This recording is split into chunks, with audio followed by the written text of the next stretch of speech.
kita kena tahu ilmu roti canai. Nah, nak buat kuih, kena tahu ilmu kuih. Nah, nak masak, kena tahu ilmu masak. Kalau kita tak tahu, kita buat ke tak? Jawapannya tak buat. Nah, jadi, demikianlah cara akal kita berfikir. Andai kata Allah tidak punya ilmu, jawapannya tak adalah makhluk ini. Sebab apa? Kerana orang yang tidak ada ilmu dan tak tahu, nescaya dan dia tak akan buat. Dan sifat dia gitu dah kedah. Kita tak tahu macam mana kita nak buat. Dan ketiadaan didapatkan suatu daripada alam ini. Misal kata, wa misal Allah Ta'ala tak ada ilmu. Wa misal kata, perlu takdir. Jadi kalau Allah tak ada ilmu, Allah Ta'ala tak buat makhluk ini. Kerana dia tak tahu. Bila Allah Ta'ala tak buat makhluk, jawapannya makhluk ini tak ada. Baik. Dan ketiadaan didapat suatu daripada alam ini. Langit tak ada, bumi tak ada, manusia tak ada. Batilum. Akal kita, batilum mana bohong. Batilum bohong. Kalau langit tak ada, bumi tak ada, makhluk tak ada, bohong. Bohong. Maka sabit jadi bohong. Kita lihat dengan mata yang ada di kepala terang tantang makhluk ni ada. Jadi kalau kata makhluk tak ada, bohong. Jadi bila makhluk ni tak ada tu bohong, sebab makhluk ada, maka ini keputusan muktamad. Putusan muktamad kita boleh ambil daripada akal fikiran kita. Maka sabitlah, tetaplah ketahuinya Allah Subhanahu wa ta'ala. Allah Ta'ala mengetahui akan sekian perkara. Tetap putusan. Sabit ni putusan muktamad. Allah Ta'ala ni maha mengetahui. Sebab apa kata Allah Ta'ala mengetahui? Sebab Allah Ta'ala buat makhluk. Kalau Allah Ta'ala tak ada ilmu, macam mana Tuhan nak buat makhluk? Kalau Tuhan tak buat makhluk kerana tak ada ilmu, jawabnya tak adalah makhluk. Kalau orang kata makhluk tak ada, bohong. Sebab makhluk ada dah. Kita saksi dengan mata kepala. Dah ada dah putusannya. Allah Ta'ala bersifat dengan ilmu. Selesai masalah. Ini cara akal kita mikir. Ke-10 hayat. Sifat yang ke-10. Hayatun artinya hayat hidup. Wajib kita etika Allah Ta'ala hidup. Yaitu hayat. Sifat yang ada. Sifat ni ada. Jangan kata tak ada. Sifat yang ada, mana sifat hayat ni ada. Yang mengesahkan bagi mereka yang bersifat dengan dia, dengan hayat, dengan hayat, akan pendapatan. Apa benda pendapatan? Seperti penglihatan dan pendengaran. Apa maksud?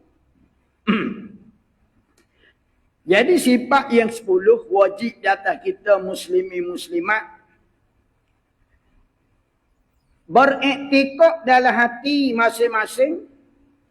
Allah Ta'ala bersifat dengan hayat, artinya hidup.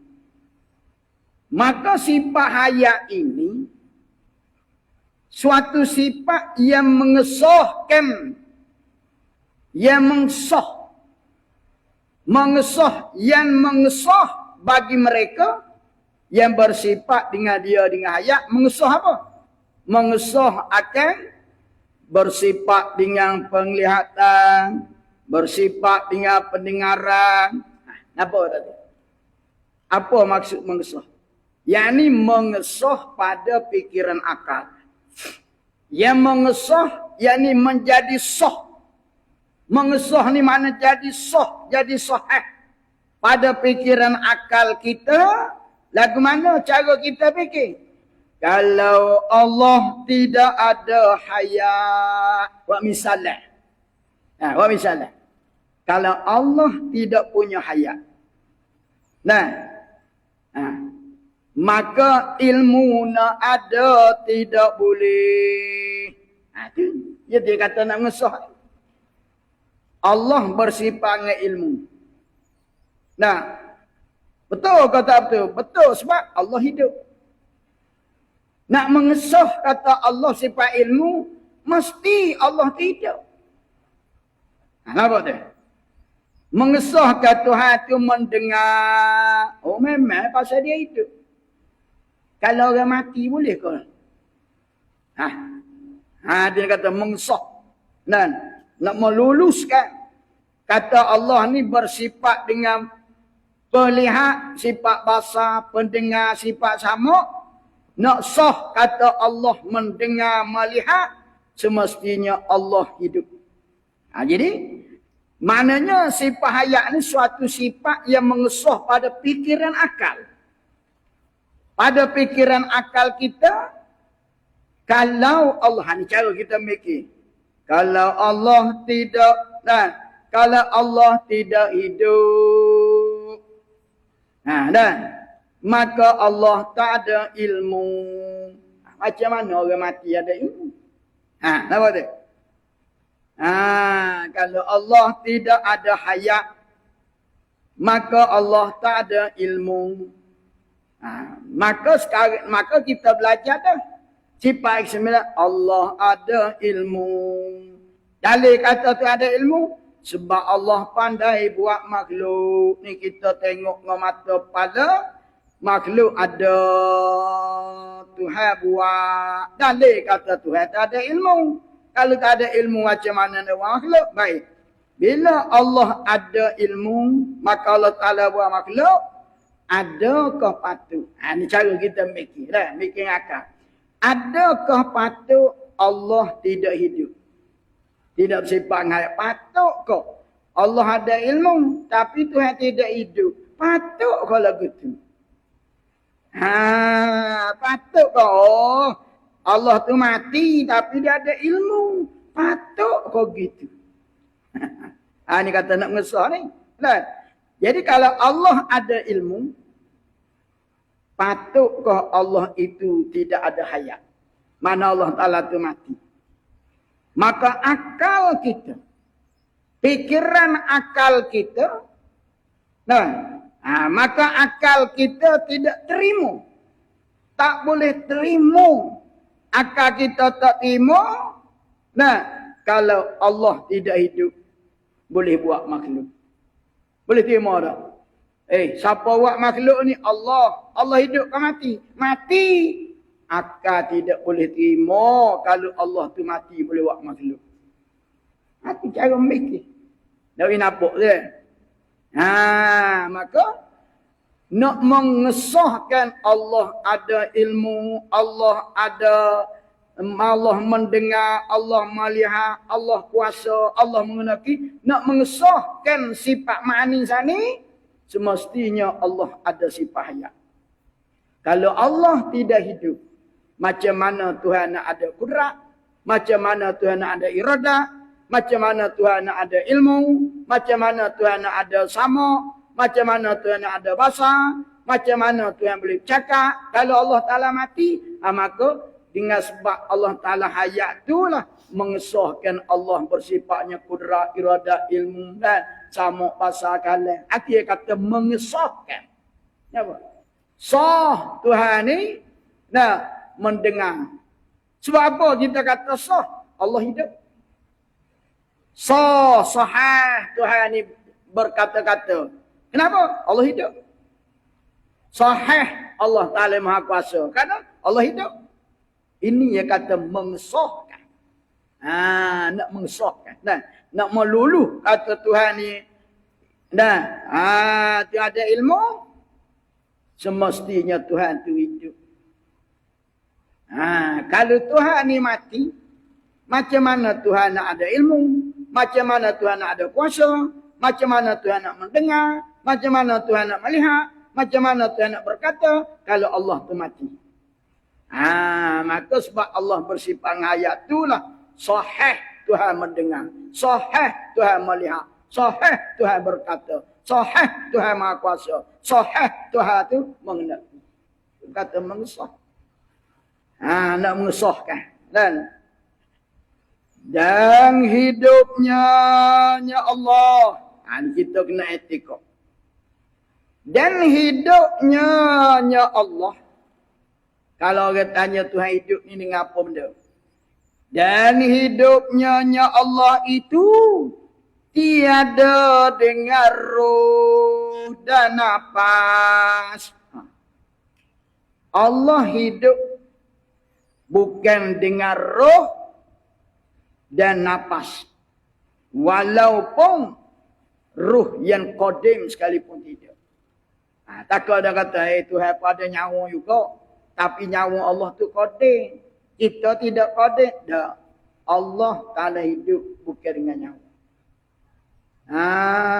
Hidup tidak nyawa. Sebab apa? Seandainya Allah hidup dengan nyawa. Kita fikir ngakak. Ini cara kita ngaji ilmu akal. Kalau Allah hidup dengan nyawa, maka Allah mati juga. Allah akan mati. Kalau Allah hidup dengan nyawa, Allah akan mati. Sebab apa Tuhan akan mati kalau hidup dengan nyawa? Pasal Allah Ta'ala sudah keluar kenyataan. Mana kenyataan Allah? Di dalam Al-Quran, kullu nafsin za'iqatul maut. Kita ayat dah. Apa dia? Allah Ta'ala nas dalam Al-Quran, kullu nafsin za'iqatul maut. Tiap-tiap yang bernyawa, za'iqatul maut, akan berjumpa dengan kematian. Maka Allah Ta'ala kullu nafsin. Lapas nafsin itu isim nakirah. Isim yang tidak dikecuali siapa saja yang bernapas. Maka bermakna Allah pun kalau napas mati juga. Itu jawab. Allah Ta'ala sudah beri warning dalam Quran. Kullu nafsin za'iqatul maut. Tiap-tiap yang bernyawa. Nafsin ini lapas isim nakirah. Nakirah ni suatu nama yang tidak tahu siapa yang bernyawa. Tak kira manusia ke, Allah ke, jin ke, asal bernyawa, za'iqatul maut, akan berjumpa dengan mati. Jadi kalau Allah nyawa, Allah mati juga. Ini kesimpulan yang kita boleh ambil. Allah tidak. Dan Allah hidup bukan dengan nyawa. Walaupun nyawa yang original, yang asli, tidak. Tuhan tidak hidup dengan nyawa. Dia hidup dengan nyawa ni makhluk. Tak kira lah makhluk yang bernyawa tu manusia ke, jin ke, binatang ke, hantu raya ke. Asal bernyawa, pasti mati. Akan mati. Itu jelas. Itu cara kita mikir. Allah Ta'ala hidup tidak dengan roh dan nafas. Nafas ni nyawa. Mustahil lawannya. Lawan hayat. Lawan hidup. Iaitu lawan mati. Akal kita tidak boleh percaya. Kalau ada orang yang kata Allah Ta'ala mati. Misal. Maka kita jawab mustahil. Akal tak percaya. Kenapa? Kalau Allah itu mati. Cuba tanya siapa yang beri mati Allah? Siapa? Kita makhluk mati. Kita nak ke mati? Tak nak. Tapi kita dimatikan oleh Allah. Yuhyi wa yumi. Allah Ta'ala kata dia yang beri hidup. Dia yang beri mati. Kita nak ke mati? Tak nak. Habis kenapa mati? Kerana Allah yang beri mati. Kalau Allah sendiri mati, siapa pula lebih kuat, lebih hero, lebih gagah, lebih power, boleh mematikan Allah? Siapa? Jawapannya tak ada. Ada tak ada? Allah tidak mati. Itu jawapan. Ini cara kita mikir dengan akal. Nah. Dan dalil hayat. Mana dalil? Nah. Dan dalil hayat Allah. Dalil kata Allah hidup. Bahawasanya jikalau ini kita takdirkan. Benda tidak, tapi kita buat andai kata. Jikalau, misalnya, perlu takdir, tiada ia Allah hidup. Buat misal kata Allah tidak hidup. Perlu takdir, benda tidak, cuma kita takdirkan saja. Jikalau tiada ia Allah hidup, nascaya tiada didapatkan alam ini. Jawapannya tak ada makhluk. Dah kalau Tuhan mati macam mana nak buat makhluk? Orang mati boleh buat kerja? Tak boleh. Nah. Tu orang mati. Tengok orang mati. Nak mandi, kena orang hidup tolong mandi jenazah.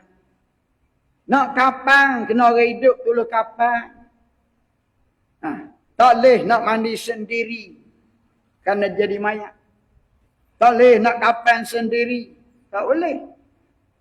Maka kalau Allah Ta'ala ni mati. Misalnya. Jawapannya tak adalah makhluk ini. Dan kerana apa?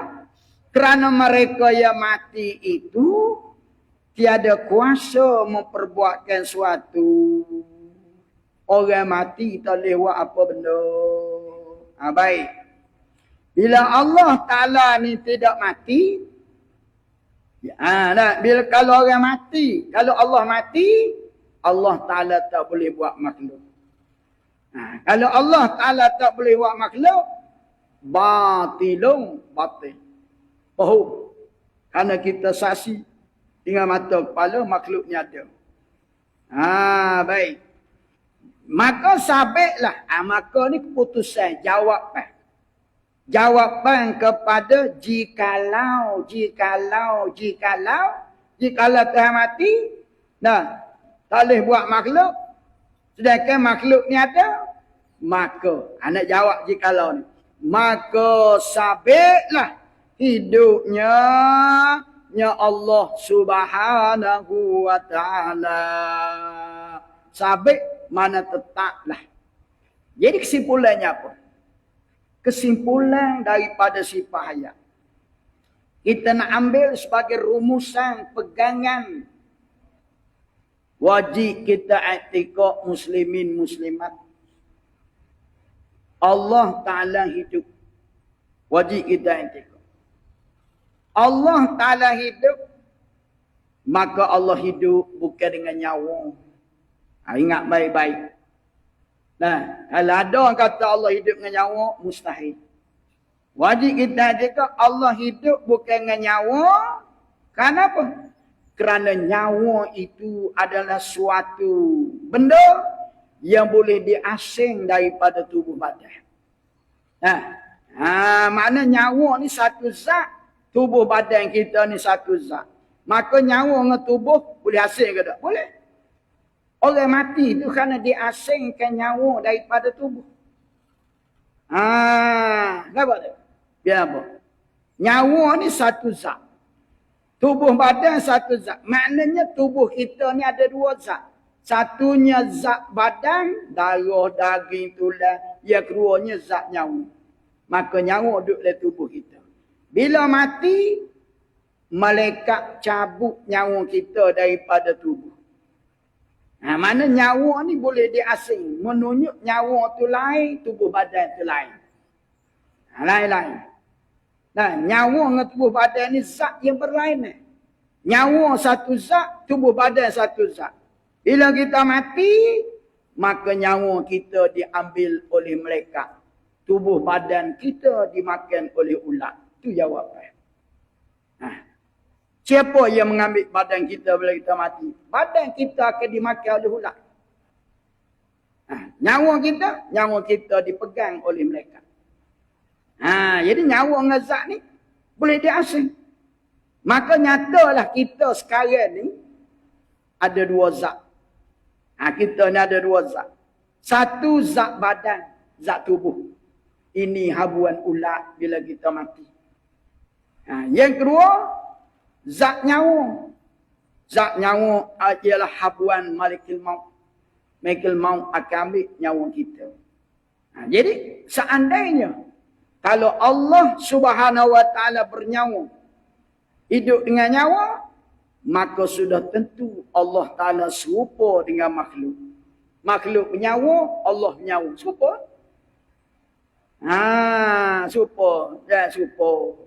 Sedangkan kita sudah belajar sifat yang keempat, mukhalafatuhu lil hawadis. Allah Ta'ala tidak serupa dengan makhluk. Selesai masalah. Nak ke mana lagi? Kita belajar dah. Mukhalafatul hawadis, Allah Ta'ala tak serupa. Bila Allah Ta'ala tak serupa, kita bernyawa, Allah Ta'ala tak bernyawa. Berhidup bukan nyawa. Dan demikian lagi, kalau Allah Ta'ala hidup dengan nyawa, Allah Ta'ala pasti mati. Jadi kalau Allah Ta'ala mati, maka Allah Ta'ala sama dengan makhluk. Kalau Allah Ta'ala sama dengan makhluk, Allah tidak boleh menjadikan sesuatu daripada alam ini. Dia sama. Kita nak langit bumi boleh. Tak boleh kalau kita makhluk juga.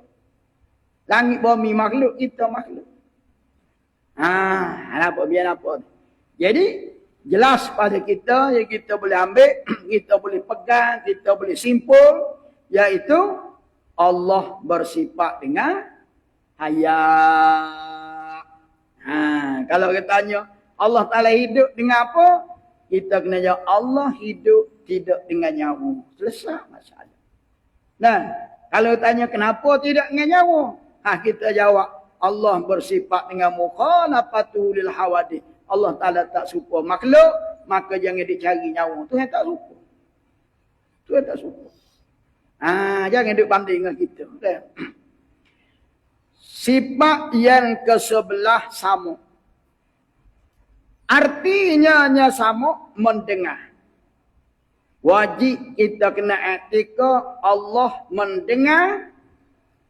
Allah mendengar tiada dengan lubang telinga. Kalau Tuhan tidak mendengar dengan telinga, dengan apa? Allah mendengar dengan sifat sama. Bukan dengan telinga. Iaitu sifat sama. Sifat yang sedia kala lagi Tuhan mendengar. Yang ada pada zat Allah.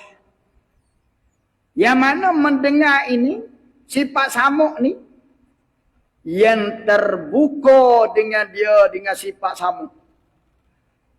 Oleh tiap-tiap yang maujud. Apa maksud? Kita etika sifat sama artinya Allah mendengar. Maka dengan sifat sama Allah Ta'ala yang terbuka dengan dia, dengan sifat sama. Apa maksud terbuka? Yang nyata, yang jelas. Terbuka tu mana nyata? Nyata. Bukan terbuka pintu. Terbuka almari. Bukan gitu. Terbuka tengah masuk, nyata. Jelas. Nyata dengan sifat sama oleh tiap-tiap yang maujud. Tiap-tiap benda ada, Allah mendengar dengan sifat sama. Sama ada, benda ada tu, ada rupa atau suara, Allah Ta'ala mendengar. Allah Ta'ala dengar yang maujud. Warna. Ada suara ke tak warna? Warna merah. Ada suara warna? Tak ada. Warna tu rupa merah. Ada suara? Tak ada. Allah mendengar warna merah. Kerana asal benda ada, walaupun benda tak ada suara.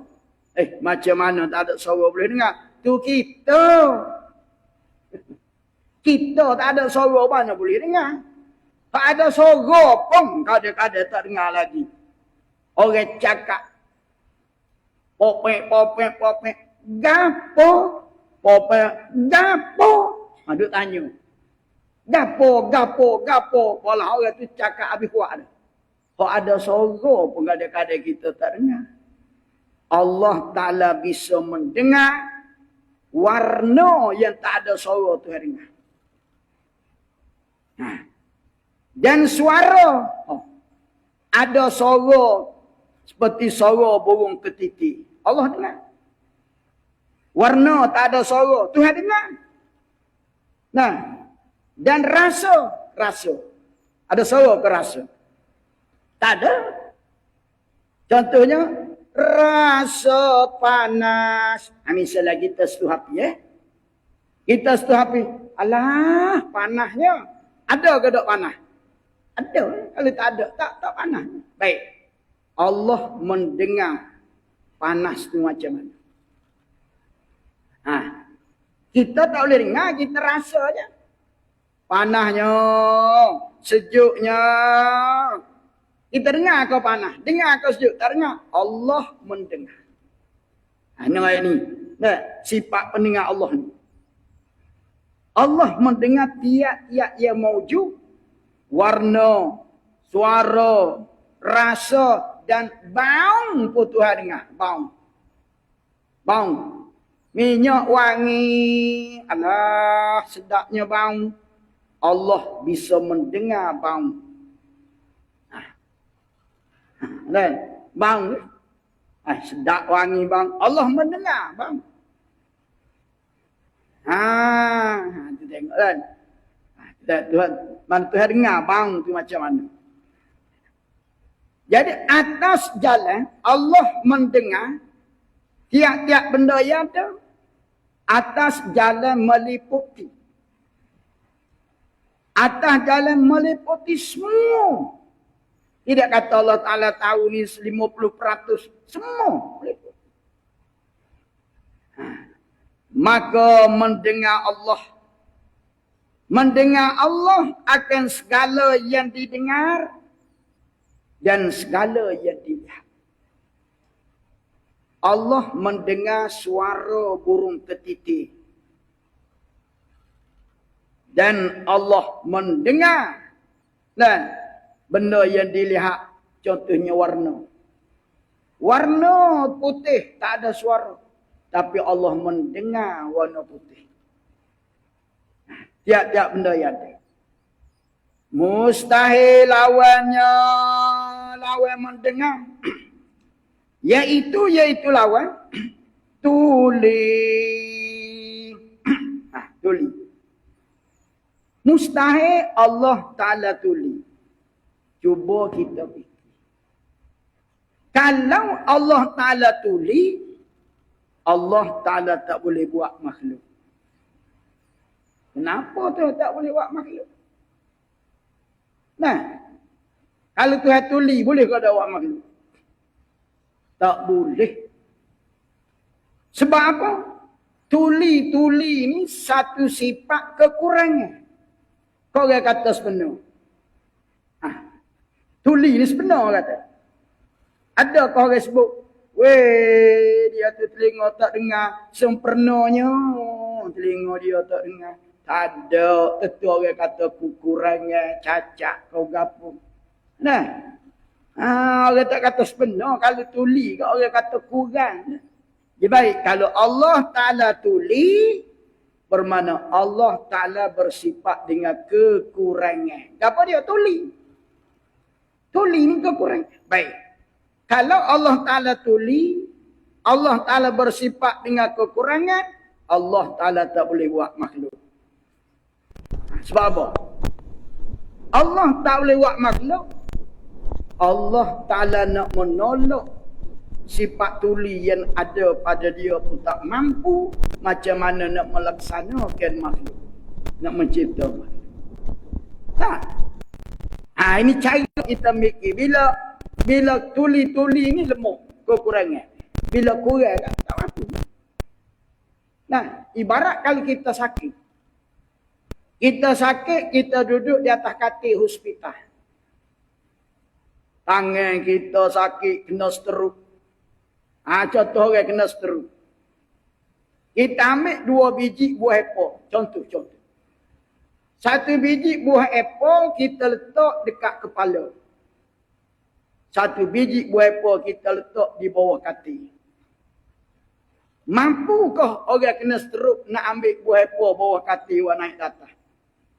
Nah, jawapannya tidak mampu. Sebab apa? Buah apple yang dekat kepala pun dia tak mampu nak ambil. Apatah lagi yang nak ambil yang kat bawah katil buat naik atas. Biar dia nampak.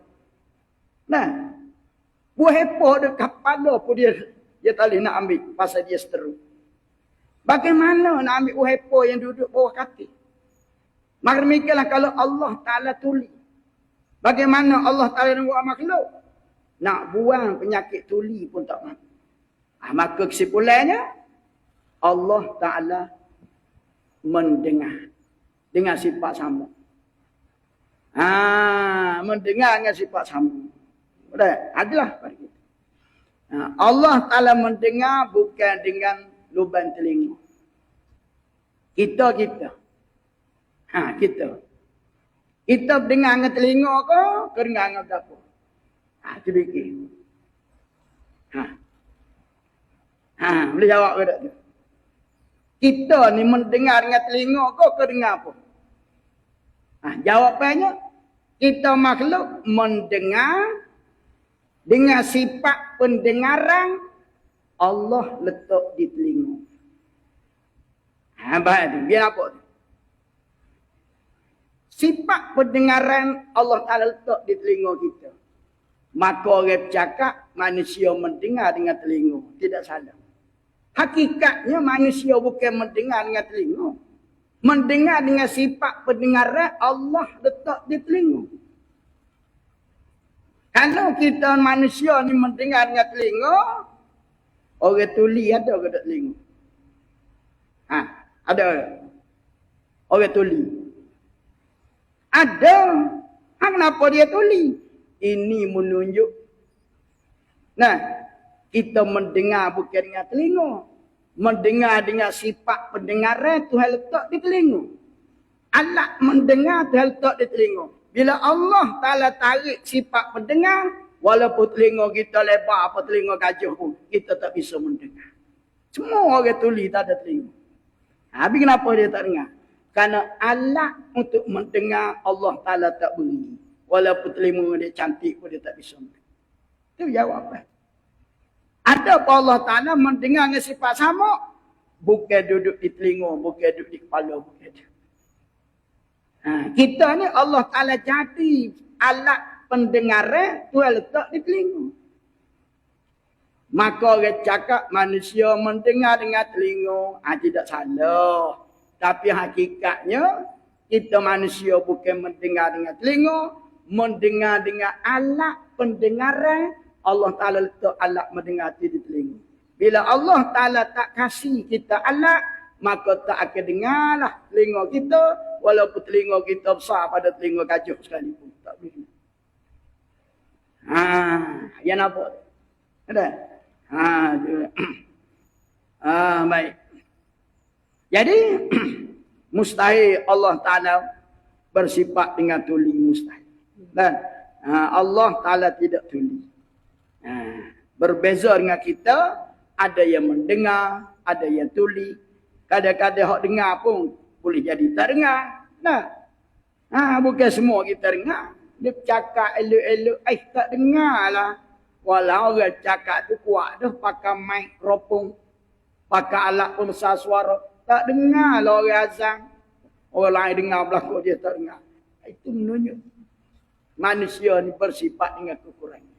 Jadi kalau Allah Ta'ala tuli, macam mana Allah Ta'ala nak buat makhluk, sedangkan nak buat penyakit tuli pun tak terdaya, apatah lagi nak menciptakan makhluk, nak menjadikan manusia boleh mendengar. Menasabah ke tidak? Allah menjadikan kita boleh dengar. Menasabah ke Allah yang mencipta kita? Dia tuli. Nasabah. Kalau kita yang dia cipta boleh dengar, maka Allah Ta'ala lebih-lebih lagi maha mendengar. Tidak pernah sabuh. Manusia Tuhan jadi mendengar, Tuhan sendiri tuli. Tak pernah sabuh. Kalau kita buat contoh mudah. Kita ada radio. Radio kita tak bunyi suara. Buka sing tak bunyi suara. Tubik angin saja. Kita pergi beki. Bila pergi beki, bunyi suara. Oh, sedap suara. Orang tanya, mau beki mana? Radio mau beki buat. Dia kata, aku beki dengan pomeh hak tuli. Boleh bunyi. Boleh cajuk. Pomeh hak beki radio kita tu telinga tuli. Boleh kau dia tu nak beki radio. Nak beki telinga dia, biar dengar aku tak boleh. Nampak tak? Mana ni cara akal kita mikir. Kalau Allah Ta'ala tuli, macam mana dia buat manusia mendengar. Bagaimana kita ada radio tak bunyi suara, kita pergi beki dengan pomang, pomang hak telinga tuli. Molek suara bunyi. Tak boleh terima. Dan kalau radio kita bunyi suara, sudah mestinya pomang hak beki radio kita tu mendengar. Macam mana orang tuli nak beki radio suruh bunyi. Ini cara kita fikir dengan akal. Nabi nampak kan? Supaya kita nampak Allah Ta'ala ni bersifat dengan sifat sama. Allah Ta'ala mendengar dengan sifat sama. Bukan dengan lubang telinga. Dan yang kedua belah bahasa. Wallahu a'lam subhanahu wa ta'ala. Wala hawla wala quwata illa billah.